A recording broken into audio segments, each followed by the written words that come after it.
Welcome to the show. I feel like some of us may not have seen you, but almost everybody in America has heard you because you do so many live events. How would you explain the job of a live event announcer? You know, being able to be a live announcer, you have to be courageous, you have to be strong, you have to be able to take direction last minute because there are a lot of last minute changes. With voiceover, a lot of things are pre-recorded, but with a live announcer, you are there live at the show. You are backstage, you are voicing everything to the crowd, getting them excited, and there's really no room for mess up, so you've got to have a strong heart for this. I'm glad you mentioned that because I've watched so many of your videos on social media. And I get like a secondhand stomach ache. I'm so nervous. Have you ever had a major flub doing a live event? No, thankfully I have not. And you know, I am human. We do make mistakes, but at the same time, what I've learned from it is you have to keep going. You have to move on. The show must go on. You can't draw attention to it and, you know, just keep going and no one will know. Also in your videos, I can't help but notice, because I do some voiceovers for this job, and I also make a lot of facial expressions and gesticulate with my hands, even though no one can see me. And I notice you're very animated. Does that help you get an organic tone to your voice?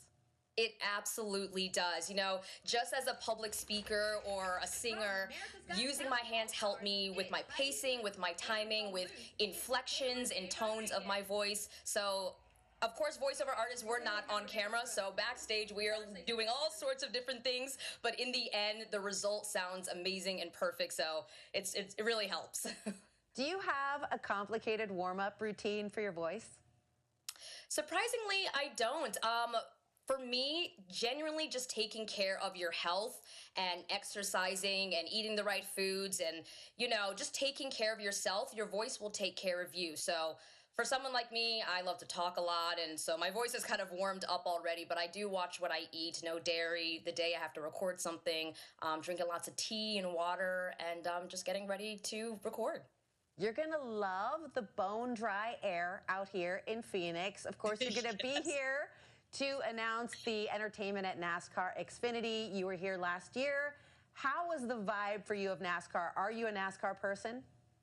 Yes, I am a NASCAR person. I actually grew up watching NASCAR with my family, and it's so exciting and so surreal to be at NASCAR for a second time and to be announcing a race. It's something that I didn't have on my bucket list that I had to add and check off both times, so really excited for the race. Before we let you go, really quick, I know it's important to you to mentor the next generation of voice talent. How do you do that?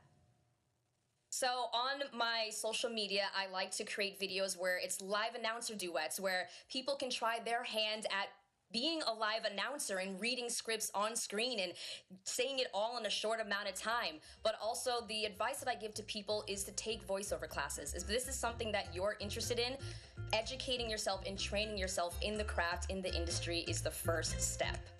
Queen, thank you so much. I cannot wait to see you and hear you this weekend. Thank you so much for having me.